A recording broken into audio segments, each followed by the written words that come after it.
इंद्रराज को कामदेव का प्रणाम स्वीकार हो। आइए मित्र कामदेव, आइए बड़े भैया।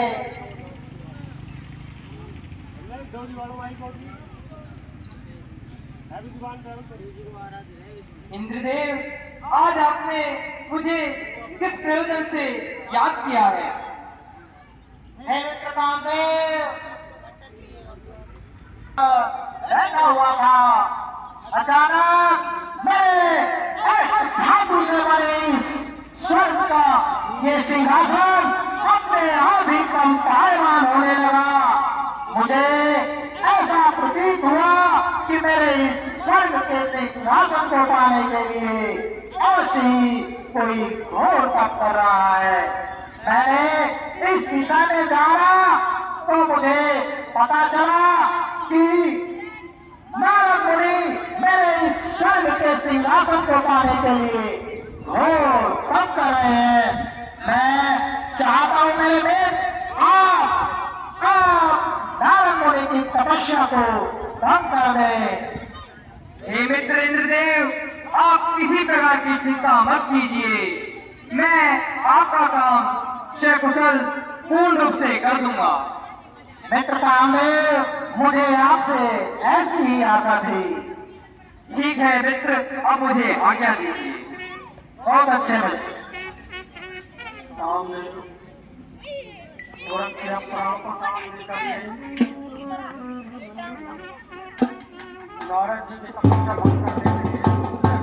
यही नाच है? ये तो वास्तव में ही बड़ी गहन तपस्या में है। हे सुंदरियों, चलो नृत्य करो और इनकी तपस्या को भंग करो।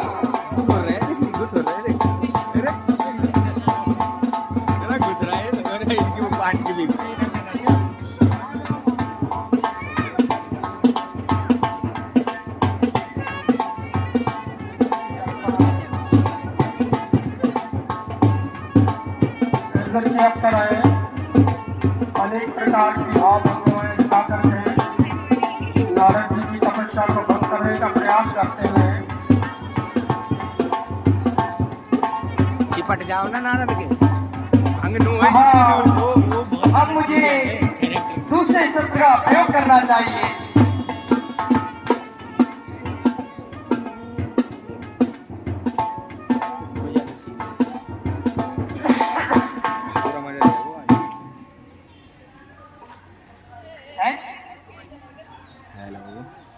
ये क्या? नारद मुनि महाराज तो वास्तव में बहुत गहन तपस्या में लीन है।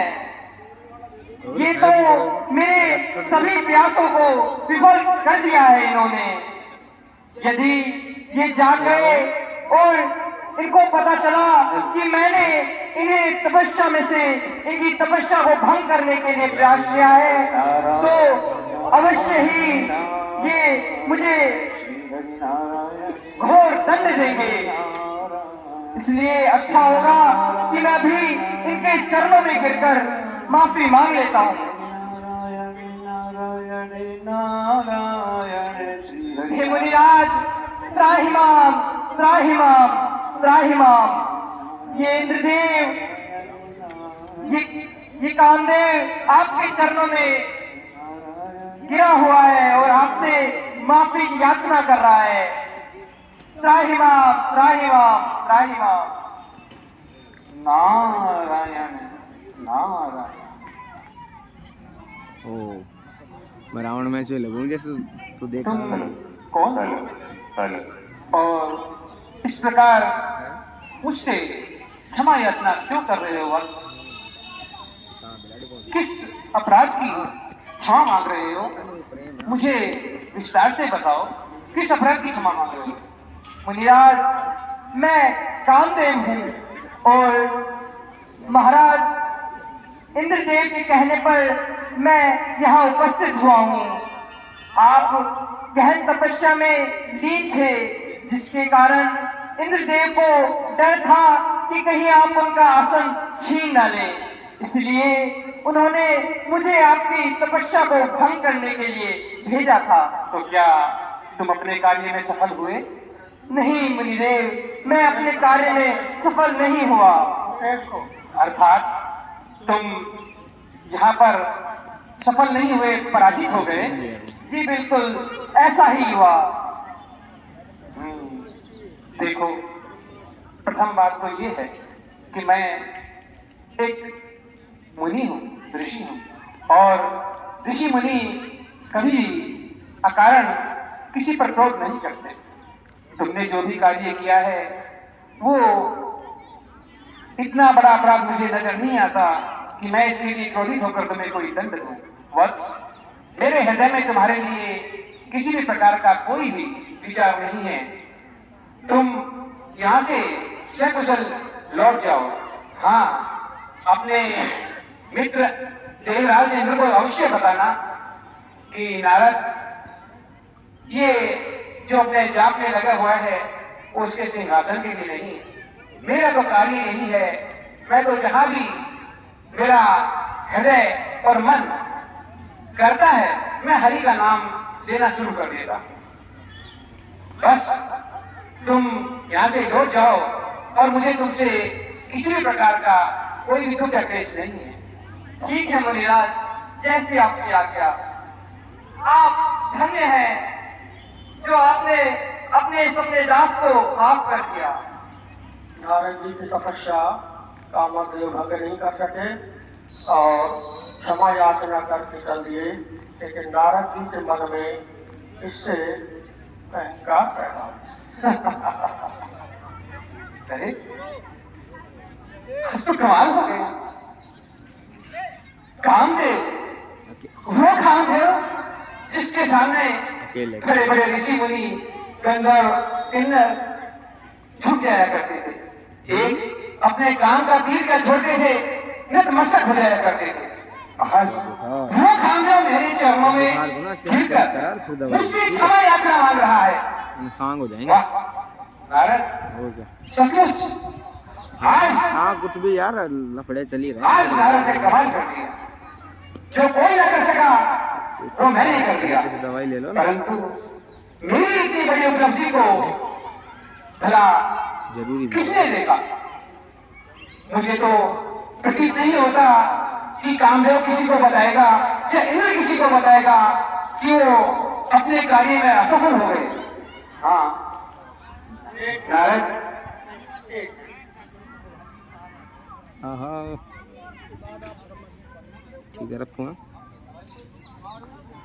इंद्रदेव, जैसा आपने कहा था ठीक उसी प्रकार मैं मुनिराज के पास गया था। मैंने अपने नेटवर्क इशू है तेरे, मेरा तो 5G पकड़ रहा है। वो अपनी तपस्या से बाहर नहीं आए। 5G पकड़ रहा है एकदम इस बढ़िया। कारण फिर मैंने सोचा कि अब मैं इनसे क्षमा याचना कर लेता हूँ। यदि ये तपस्या से साथ आ गए और इन्होंने मुझे देख लिया तो मुझे अवश्य ही दंड दे देंगे। हाँ हाँ ठीक। जब मैंने उससे माफी मांगी तो उन्होंने मुझे क्षमा कर दिया और उन्होंने कहा कि इंद्रदेव से कह देना कि मुझे उनके आसन की कोई चाह नहीं है, वो बेफिक्र होकर अपना कार्य करें। धन्य है नारद जी, धन्य है। मैं तो इस विषय में व्यर्थ चिंता कर रहा था कि कहीं मेरा ये स्वर्ग का सिंहासन छिन ना जाए। धन्य है नारद जी। इंद्र भगवान नारद जी की प्रशंसा कर रहे हैं। उधर नारद जी के मन में कामदेव को जीतने का अभिमान पैदा होने की लालसा और किसे सुनाऊं किसे बताऊं ये भाव पैदा हो रहा। अब जब मैंने कामदेव को जीत लिया और इतनी बड़ी उपलब्धि को हासिल किया है तो अवश्य मुझे इस बारे में ब्रह्मा जी को चलकर बताना चाहिए। हाँ, सर्वप्रथम मुझे पिताश्री के पास चलना चाहिए। जब तक मैं उनको नहीं बताऊंगा तो उन्हें भला कैसे पता लगेगा कि उनके मानस पुत्र नारद ने आज कितनी बड़ी उपलब्धि हासिल की है और कामदेव को हरा दिया है। हाँ, पिताश्री के पास चलता। नारायण नारायण नारायण।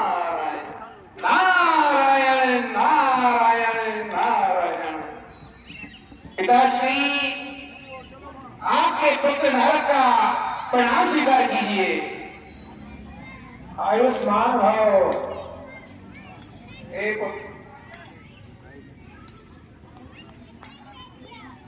पुत्र नारद, आप आज बहुत प्रसन्न दिखाई दे रहे हैं। आपकी प्रसन्नता का क्या कारण है? पिताश्री, आप तो जानते हैं मेरा स्वभाव ही ऐसा है कि मैं हमेशा प्रसन्नचित्त रहता हूँ। हाँ, परंतु आज अवश्य कुछ ऐसा घटा है कि मुझसे रहा नहीं गया और मैं आपके पास वो बताने चला आया। वो क्या कारण हो सकता है? पिताश्री, इंद्र के कहने पर कामदेव मेरे तप को भंग करने के लिए आया था। कहीं इंद्र को ऐसा लगा कि मैं ये जब उसके सिंहासन को पाने के लिए कर रहा हूँ, परंतु पिताश्री वो कामदेव मेरे तप को भंग नहीं कर सका और मेरे चरणों में गिरकर क्षमा याचना करने लगा और आपके इस पुत्र ने उस कामदेव को हराकर क्षमा कर दिया। बस यही प्रसन्नता आज मेरे मुख पर आपको दिख रही है। ये पुत्र, आपने बहुत अच्छा कार्य किया है। आप क्षमा करने योग्य व्यक्ति को क्षमा कर देते हैं, लेकिन ध्यान रखना, ये बात आप शिव जी भगवान को मत बताना या विष्णु जी को भी मत बताना। वो उन दोनों से इन बातों को गौण रखना, उन दोनों को इस बारे में कोई इनसे चर्चा ही मत करना। बहुत अच्छा पिताश्री, जैसी आपकी आज्ञा।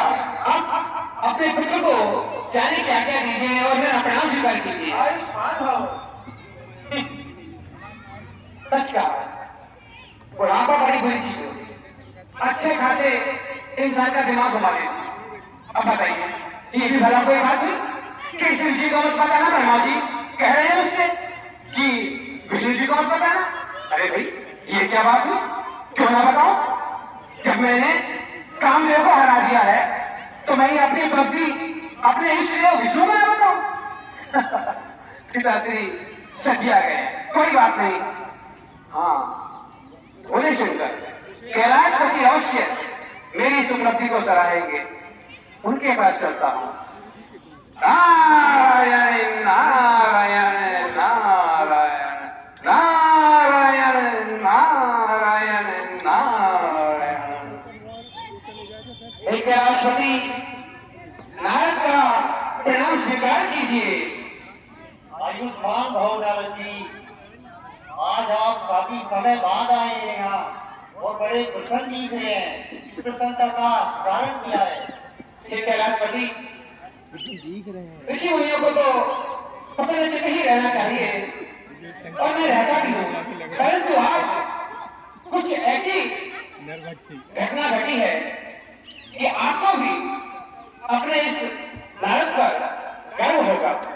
प्रभु, इंद्रदेव ने कामदेव को मेरा तप भंग करने के लिए भेजा। पता नहीं उसे ऐसा क्यों लगा कि मैं ये तप उसके राज सिंहासन की प्राप्ति के लिए कर रहा हूं।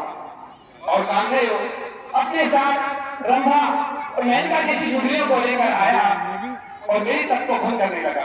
परंतु कैलाशपति वो मेरी तप को भंग नहीं कर पाया और फिर खुद कर मेरे चरणों में गिर पड़ा और मुझसे अपने प्राणों की क्षमा याचना करने लगा। मैं ठहरा साधु, मुझे क्रोध को करने लगा मैं और मैंने इसको क्षमा कर दिया। तो हे कैलाशनाथ, बस मैं यही बताने आपको आया हूं कि मैंने उस कामदेव, उस घमंडी कामदेव का सर अपने चरण में झुका दिया। जो कार्य कोई नहीं कर पाया वो मैंने कर दिया। ये अच्छी बात है नारद जी, लेकिन ध्यान रखना, ये बात विष्णु भगवान को मत बताना। ठीक है, मैं देख रही हूँ। बोले शंकर, अब मुझे चलने की आज्ञा दीजिए। आयुष्मान भव नारद जी। ये जंगल में पहाड़ों में बर्फ के अंदर बैठे बैठे लगता है तापमान इतना नीचे गिर गया है कि इनका दिमाग और सोचने की क्षमता शून्य हो गई है। दुनियादारी से उनको कोई मतलब है नहीं, लगाकर भस्म बैठ जाते हैं। ध्यान में एक बार ध्यान लगाए नहीं तो लाखों वर्ष तक आंखें नहीं खोलते। और ये कह रहे हैं कि भाई ये बात आप विष्णु जी को मत बताना। अरे क्यों ना बताऊं, वही तो मेरे इष्टदेव है। ये नहीं बोला आपने, पहले पिताश्री ने कह दिया कि विष्णु जी को मत बताना। अब ये शंकर जी कह रहे हैं मैं कौन सा मानने वाला, मैं तो चला अपने भगवान की ओर। हाँ, वही है जो अपने भक्त को पहचानते हैं, जानते हैं और हृदय से मानते हैं, वही मेरी इस उपलब्धि को सराहेंगे। इनका क्या है, हो जाता हूं। ये छोटी मोटी बातें मुझे याद नहीं रखनी चाहिए। श्रीमन नारायण नारायण नारायण, श्री हरि नारायण नारायण नारायण, श्री हरि नारायण नारायण नारायण, श्री हरि नारायण नारायण नारायण, श्री हरि नारायण नारायण नारायण। हे प्रभु, अपने अनन्य भक्त का प्रणाम स्वीकार करो। आयुष्मान भव। आइए नागेश्वर जी, आज बहुत दिनों बाद आगमन हुआ है। मुखमंडल से भी बहुत प्रसन्नचित्त नजर आ रहे हो। कहिए मृत्यु लोक के क्या समाचार हैं? बस मैं पृथ्वी लोक से होकर आपके क्षीर सागर के निकट से निकल रहा था, तो सोचा कि प्रभु के दर्शन करता चलो। बस यही सोचकर मैं आपके समक्ष आपके दर्शन के लिए आया था। हाँ, यदि आप जो बात कह रहे हैं प्रसन्नता की, तो है कुछ ऐसी एक घटना छोटी सी घटी है। कौन सी घटना नारद जी, बताइए। प्रभु, आप तो जानते हैं इंद्रदेव कितने ज्यादा घबराए रहते हैं। जहां भी कोई व्यक्ति तप करके बैठ गया, उनको हमेशा ऐसा लगता है कि वो तप उसके राज सिंहासन की प्राप्ति के लिए किया जा रहा है। प्रभु, मैंने भी हिमाचल में हिमालय के गंगाओं में जाकर वहां का मनमोहक वातावरण देखकर आपका ध्यान करने का विचार बनाया और मैं ध्यान रखने बैठ गया। इधर इंद्र ने ये सोचा कि मैं उसका सिंहासन प्राप्त करना चाहता हूँ और मेरी तप को भंग करने के लिए उसने कामदेव, वही अरे वो घमंडी कामदेव जो ना जाने अपने आप को क्या समझता है, परंतु प्रभु वो अपने साथ मैं का ब्रह्मा को लेकर आया जरूर और उसने अपने तमाम काम के बाण चलाए, लेकिन सामने तो आपका भक्त था प्रभु। अब मैं उन सुंदर नारियों से कैसे विचलित होता? तो प्रभु, मैं तो बस आपके नाम के जाप में लगा रहा और वो अपने असफल प्रयास को बार बार दोहराता रहा। अंत में थक हार कर मेरे इन चरणों में प्रभु, आपके इस भक्त के चरणों में गिर गया। बहुत अच्छा नारद जी। और ये क्या हुआ? क्षमा करने लगा, अपने प्राणों की उत्साह आने लगा। मैंने भी अपने हृदय को बड़ा रखते हुए उसे उसी क्षण क्षमा कर दिया और मैंने उससे कह दिया कि जाओ, मैं तुम्हें क्षमा करता हूं, अपने देवराज को कह देना कि मुझे इसका सिंहासन नहीं चाहिए। तो बताइए प्रभु, मैंने उस घमंडी कामदेव को अपने चरणों पर गिरने को मजबूर कर दिया। आपके भक्त की यही उपलब्धि है, वही मैं बताने आया था और मेरा कोई उद्देश्य। बहुत अच्छा नारद जी, मुझे बहुत ही प्रसन्नता हुई। ठीक है प्रभु, मुझे आपसे ऐसी ही आशा थी। एक आप ही तो है जो अपने भक्त की हर भावना का ख्याल करते हैं। सचमुच आप भक्त वत्सल हैं। अच्छा, मैं चाहता हूं प्रभु, बहुत अच्छा। देखो, ये होते हैं भगवान जो अपने भक्त की उपलब्धि से प्रसन्न होते हैं। औरों की तरह नहीं कि ये मत करना, वो मत करना, उसे मत बताना, इसे मत बताना। है, मेरा काम हो गया। अब मैं पृथ्वी लोक में विचरण करने के लिए चाहता हूं।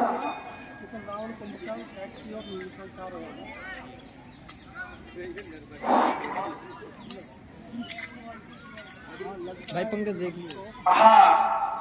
हे देवी लक्ष्मी, मुझे ऐसा लगता है जैसे नारद जी के मन में अहंकार के बीज उत्पन्न हो गए हैं।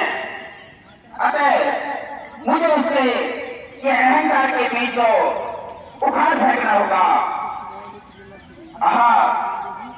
मुझे याद आया, इस वक्त मुझे शोक माया को बुलाना होगा। चल मेरी माया, चल मेरी योग माया।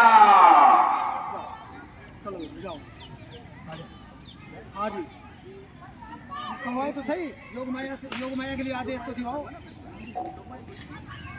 ज़्यादा झूठ हो, योग माया तो योग माया। हे योग माया, जिस स्थान से, जिस मार्ग से ऋषि आए, उस मार्ग पर एक नगर का बसावट करना, जिसका नाम श्रीनगर होगा। वहां की प्रजा शीलवान और गुणवान होगी। वहां के राजा शील लेने होंगे। बहुत अच्छा मारा।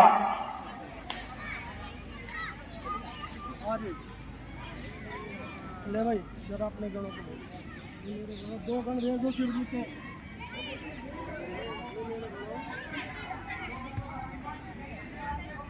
प्रसन्न मुद्रा में चले जा रहे हैं।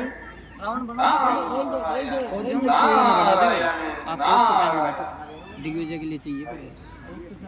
अरे कह तो सही, कदे भी बहन को बना ये किससे गया? इतनी सुंदर नगरी अमन है ना भाई? इस स्थान पर जहाँ तक मुझे याद आता है, मैं अनेकों बार इस पृथ्वी लोक पर विचरण के लिए आता हूँ। मेरा कभी ध्यान इस ओर नहीं गया। इतनी सुंदर नगरी, इतनी अच्छी साज सज्जा, इसे देखकर स्वयं ही मन खिंच रहा है इस नगरी की ओर। देखना तो चाहिए कि ये कौन सी नगरी है, कौन इसका राजा है। हाँ, मुझे इस नगरी में चलना चाहिए। नारायण नारायण नारायण। वाह, यहाँ की शोभा तो बड़ी निराली है। यहाँ के ऊंचे ऊंचे भवन और इनकी साज सज्जा देखकर तो ऐसा प्रतीत होता है जैसे स्वर्ग लोक का ही कोई प्रतिरूप सामने आ गया हो। मुझे यहाँ के राजा के पास चलना चाहिए।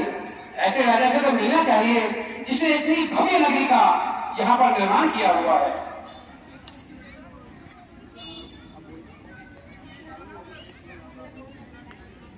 हे द्वारपाल जी, मैं यहाँ के महाराजा से मिलना चाहता हूँ। मेरा नाम नारद है। महाराज, मैं अभी आपके आगमन की सूचना देता हूँ। हे महाराज, द्वार पर राज ऋषि ब्रह्म ऋषि नारद जी पधारे हैं। आप उनका स्वागत करके अंदर ले आए। ठीक है।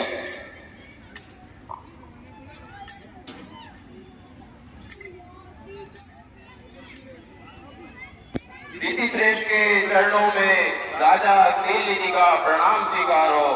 यशस्वी हो राजन, चिरायु हो। हे ऋषि श्रेष्ठ, आइए आइए।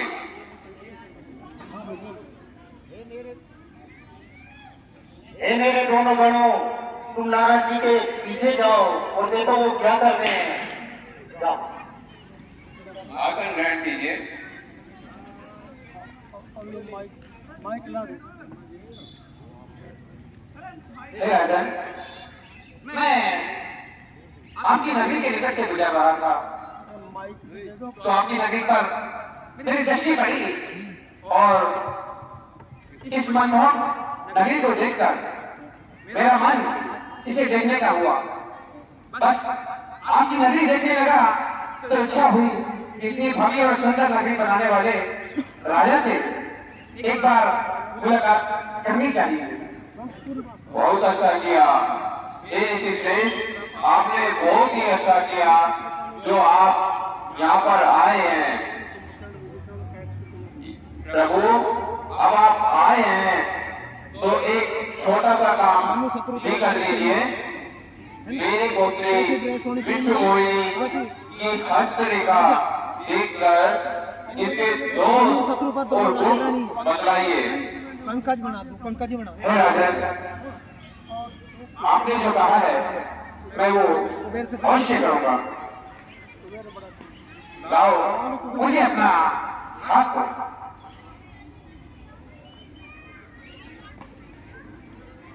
राजन, आपकी पुत्री की हस्तरेखाएं तो बहुत प्रबल है। ये रेखाएं बता रही हैं कि जिसका विवाह होगा वो तीनों लोगों का स्वामी होगा, नाथों का नाथ होगा और जिसकी पूजा की जाएगी युगों युगों तक। और इतना प्रबल भाग्य है आपकी पुत्री का कि मैं बखान नहीं कर सकता।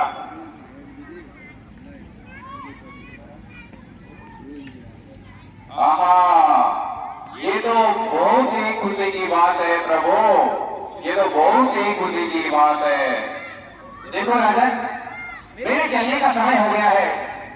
जाते जाते इतना ही कहूंगा कि पुत्री विवाह योग्य हो गई है आपकी, तो शीघ्र ही इसके विवाह का इंतजाम करो और स्वयंवर का आयोजन करो। मैं चाहता हूं। ठीक है प्रभु।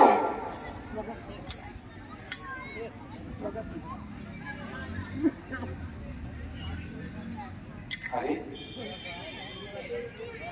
ये सुंदरी, इसकी हाथ की रेखाएं पढ़कर मेरा तो हृदय ही डोल गया। इससे जो भी विवाह करेगा उन तीनों लोगों का स्वामी होगा, नाथों का नाथ होगा, युगों युगों तक उसकी पूजा की जाएगी। महाराज, ये अवसर, ये स्वर्णिम अवसर तुम्हें हाथ से नहीं जाने देना चाहिए।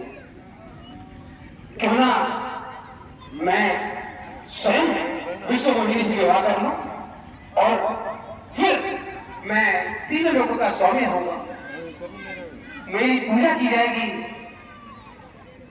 परंतु मेरे इस तपसी शरीर को और इस बिखरे केशों को और बुढ़ापे मुख को देखकर क्या वो नव यौवना मुझे भर लेगी?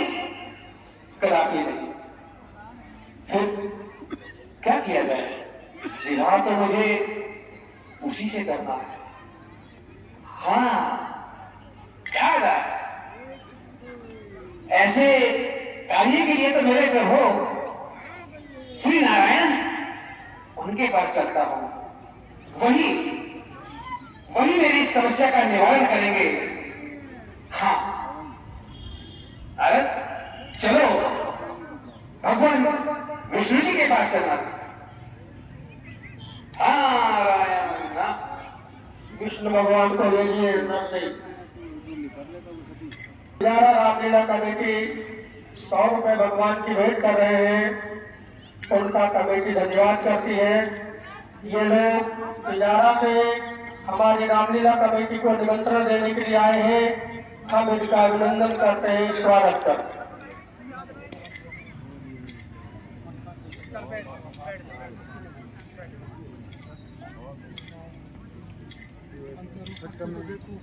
बैठे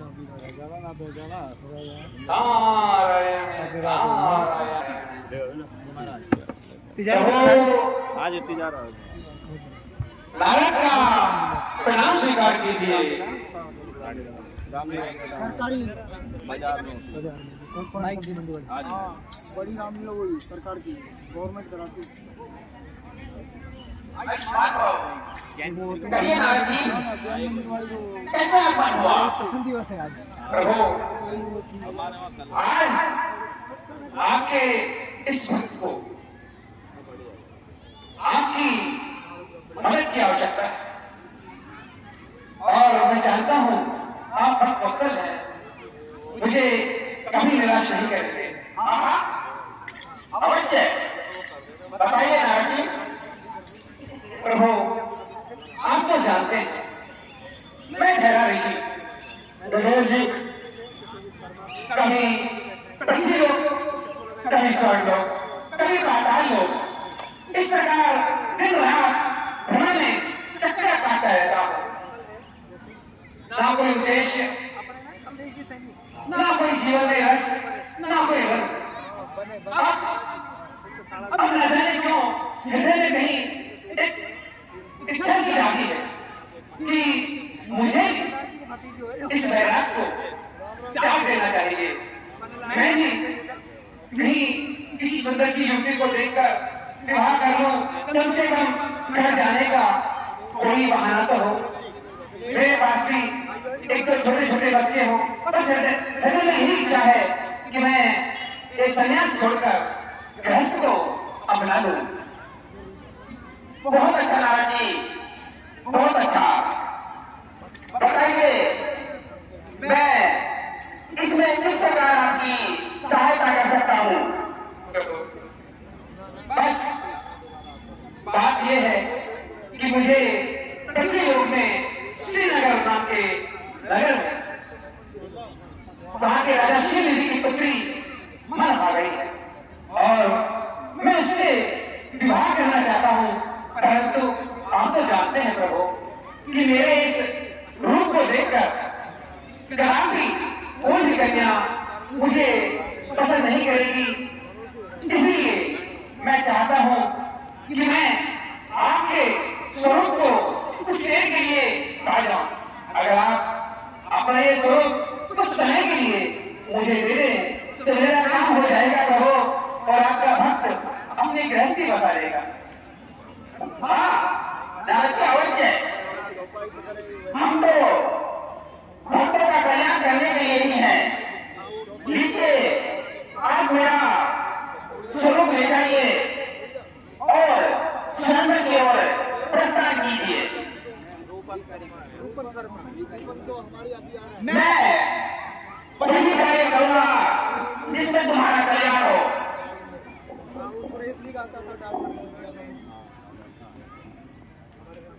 प्रभु मैं आपका आभारी हूं जो आपने मुझे अपना स्वरूप दिया।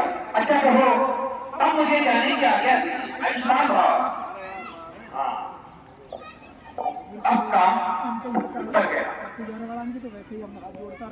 श्री नारायण का स्वरूप मुझे मिल गया।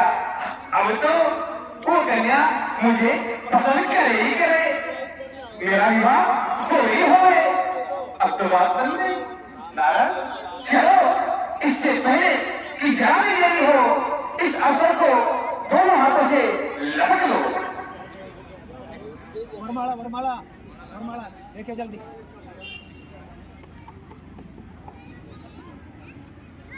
महाराज आपकी पुत्री के स्वयंवर का समय निकट आया। अब आप स्वयंवर की घोषणा करिए। वैसे तो घूम तो रहना है तुमने, अभी वरमाला डालेगी तुम्हारे। पहले तो हटाओ, लक्ष्मी जी है वो। हे राजा गणों, मेरी पुत्री का स्वयंवर करना है। इसके लिए जिसको भी आप सूचित करना चाहें। और आप सूचना तो सभी को दी है। कुछ राजागण आए हैं और नारद जी महाराज जी पधार रहे हैं, तो आप स्वयंवर शुरू कराएं। ठीक है।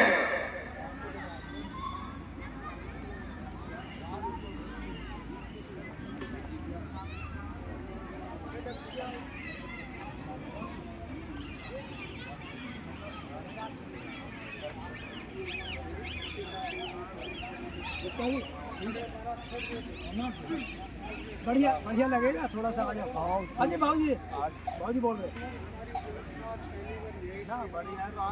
ना ना ना हमारे तो यहाँ इंदिरा मशीन चला रहे तुम इस कोरोना में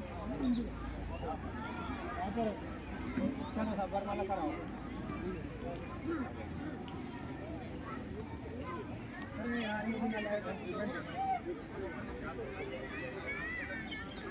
भी मोहिनी, जिसको भी तुम अपना वर चुनना चाहो उसके गले में ये वरमाला डाल दीजिए और अपना वर का चयन कर लीजिए।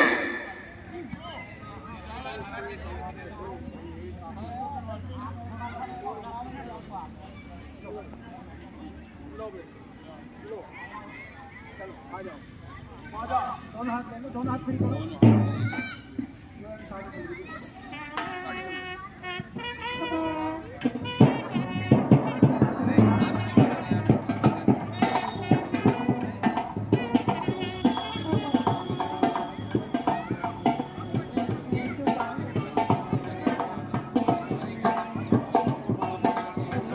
राजा लोगों को देखती हुई इधर नारद जी की ओर तो मूवी में मोड़ के नहीं देख रही है। नारद जी उचक उचक करके अपना रूप दिखाने का प्रयास कर रहे हैं। नारद जी को और सब लोग तो नारद जी के रूप में देख रहे हैं, लेकिन राजकुमारी को नारद जी एक भूरे बालक के रूप में दिखाई दे रहे हैं। उसी समय भगवान विष्णु तुरंत आते हैं और विष्णु ने उनके गले में वरमाला डाले। है ये क्या चली ये फाटक फोड़ो वो आया ये फोड़ो इधर से वो आई उधर से वो आया, मैं यहाँ चक्कर काटता रह गया और वो जाओ मत भगवान जाओ मत ये कैसे हो सकता है? अरे मैंने तो विष्णु हरि विष्णु का रूप धारण कर रखा है, उसके पश्चात भी उसने मेरी ओर देखा तक नहीं, एक दृष्टि तक नहीं डाली। असंभव, ये कैसे हो गया? महाराज अपना चेहरा तो देख लीजिए। अरे क्या कहना चाहते हो तुम? कहाँ को दूसरो महाराज कितना सुंदर रूप दिया है, जरा चेहरा तो देख लो। आपको मैं जानता हूँ मेरा बहुत सुंदर रूप है, क्या कहना चाहते हो तुम? दूसरे शीशा देखो शीशा। अरे ये कौन बात है? आप हो हाँ, देख ढंग से अपने आप को बहुत सुंदर बता रहे हो ना।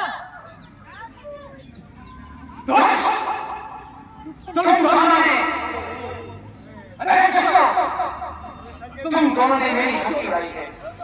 मैं शराब देता हूँ कि जाओ तुम्हारे दिल में राक्षस बनोगे। इसी जन्म में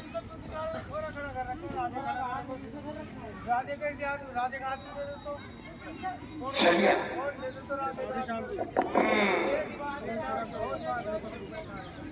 उस विष्णु ने मेरे साथ खिलवाड़ किया, उसका तो कार्य है लोगों से छल करना। कभी मोहिनी का रूप धारण कर भस्मासुर को छल लिया, तो समुद्र मंथन के समय पानी छल से लक्ष्मी को प्राप्त कर लिया। मनूर शत्रु का खबर लेकिन विष्णु इस बार तुमने जिसे छला है वो कोई सामान्य इंसान नहीं है कि जो तुम्हारी इस गति को क्षमा करेगा। विष्णु तुम्हें अब पता लगेगा कि तुमने किसकी भावनाओं के साथ खेला है। छोड़ूंगा नहीं मैं। अरे हो भगवान उड़ता था मैं हमेशा सोते जाते मेरी इस जीवन पर एक ही नाम होता था, नारायण नारायण नारायण। अरे कहेगा नारायण, कहेगा भगवान। जब अपने भक्त की भावनाओं के साथ खेले तो छल गए। अरे ऐसे भगवान को तो मिट्टी में डालो। मैं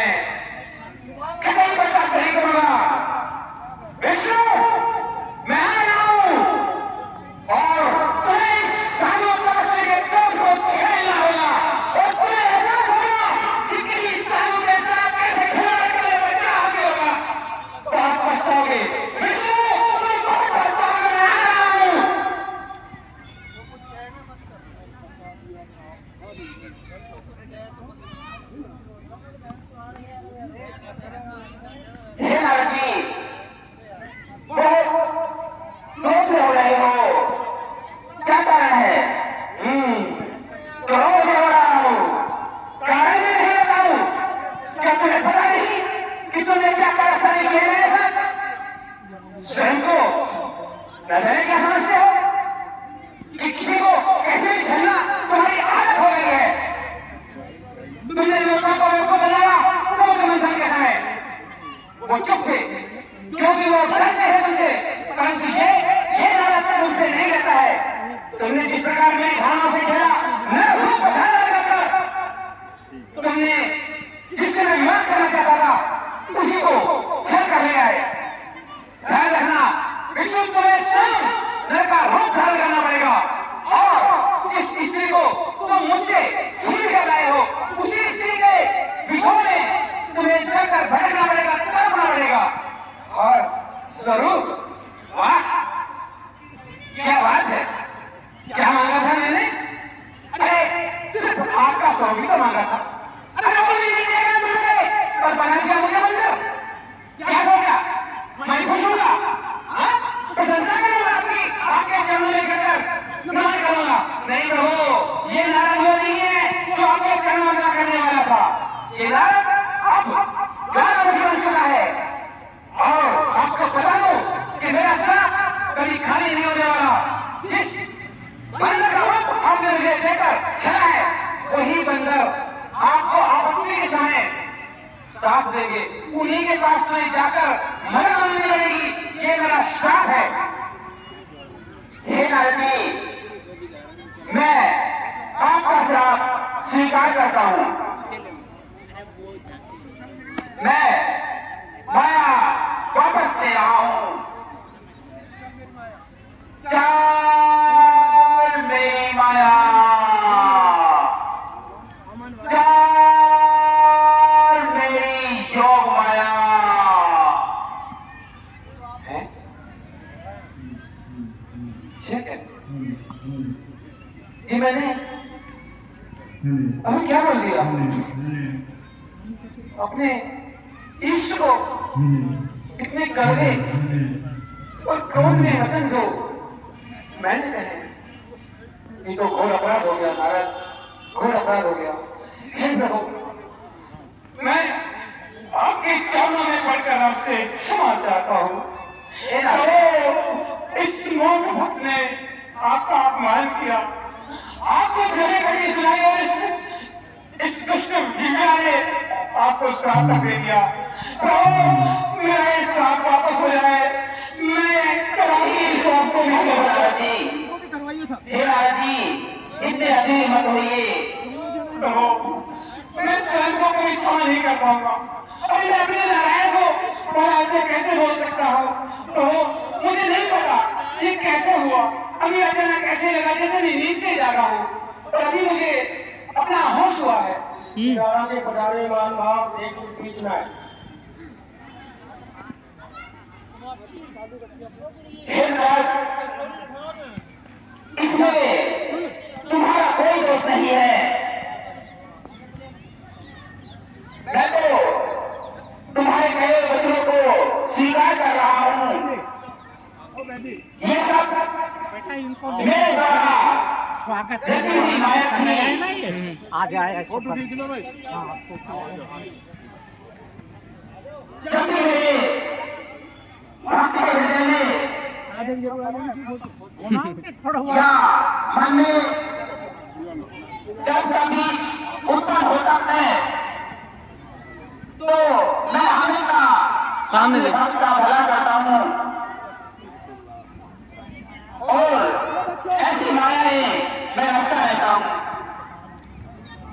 यह सब कुछ हे नारद जी, यह सब कुछ तुम्हारे हित के लिए ही था। आप इस अपराध से मुक्त हो जाओ। मेरे आनंद देव शंकर देव का विधि विधान से पूजन करो, आपको इससे शांति प्राप्त होगी। प्रभु, सत्य ने आप अपने भक्तों की जितनी देखभाल और चिंता आप करते हैं कदापि कोई नहीं करता। सच आपने मेरे हृदय को कोमल बना दिया और इसे दोष मुक्त कर दिया। मैं सदैव आपका आभारी रहूंगा प्रभु। यशस्वी भाव। नारद लीला आपने देखी। नारद जी अब दोनों शंकर भगवान क्या कहना चाहते हैं भाई? महाराज नारद जी हमें क्षमा कीजिए, हमें क्षमा कीजिए, हम शिव जी के गण हैं, कोई राक्षस नहीं है। देखो पहले तो खड़े हो जाओ।